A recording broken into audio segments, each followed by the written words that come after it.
Hindi lang Pinoy ang sobrang nagalit sa pinataw na sanksyon ng KBL officials kay Chinano Unwaku, pati mga Koreano hindi napigilang magprotesta sa mababaw na parusa ng Korean Basketball League at marami din ang hindi natuwa sa mahinang pagdisiplina sa player na dapat mabigyan ng nararapat na parusa.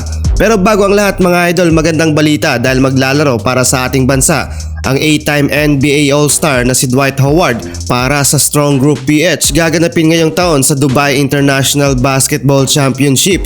Ayon na mismo ito mga idol sa ating head coach na si Charles Chu. Makakasama din ni Howard sa team ang former Gilas Pilipinas naturalized player na si Andre Blatch at ang ex-Oklahoma City Thunders guard na si Andre Robertson bilang reinforcement sa team. Wala pang exact date and time mga idol kung kailan darating sa Pilipinas ang one-time NBA champion. Dahil din kay Andre Blatch kaya pumayag maglaro para sa Strong Group PH si Dwight Howard. Pero sad to say mga idol, makakalaban ng ating team si Renaldo Balkman na isa sa naging key player last year kung saan nakaabot tayo ng quarterfinals pero natalo lang din sa kamay ng Al Riyadi. In addition mga idol, posibleng makaharap ng ating team sa Dubai ang ex-NBA player na si Nick Young at Shabazz Muhammad.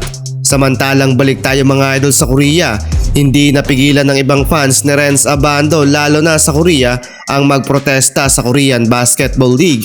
Wala daw nilabas na pahayag patungkol sa paghingi ng tawad ang KBL o kahit na mismo si Chinano Unwaku sa nangyari. Pero suspendido na mga idol ang KBL officials na nagbigay ng maling alokasyon sa insidente. Ayon din sa report, nakagawa na daw ito ng parehong maling desisyon ngayong taon.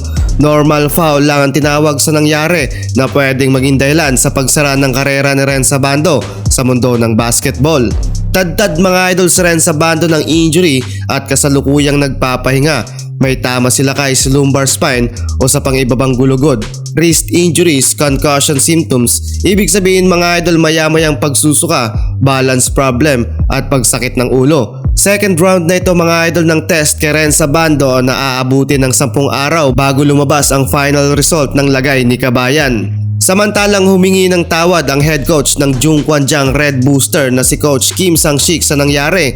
Tinuturing daw na anak ni Coach Renz Abando kaya gagawin daw nila ang lahat para sa mabilisang full recover ni Kabayan. Quick update na lang din tayo mga idol sa pagtatapos ng third round sa Korean Basketball League. As expected mga idol, hawak pa rin ng Wonju DB ni Ethan Alvano ang top 1 spot sa liga. Samantalang from rank 2 na LG Sakers ni Justin Gutang ay dumaos-dos pababa sa rank 4 na may 18-10 records at ang kupunan naman ni Renz Abando ay nasa pang rank 7 at struggle kumuha ng panalo with 11 wins and 18 loss sa ongoing season.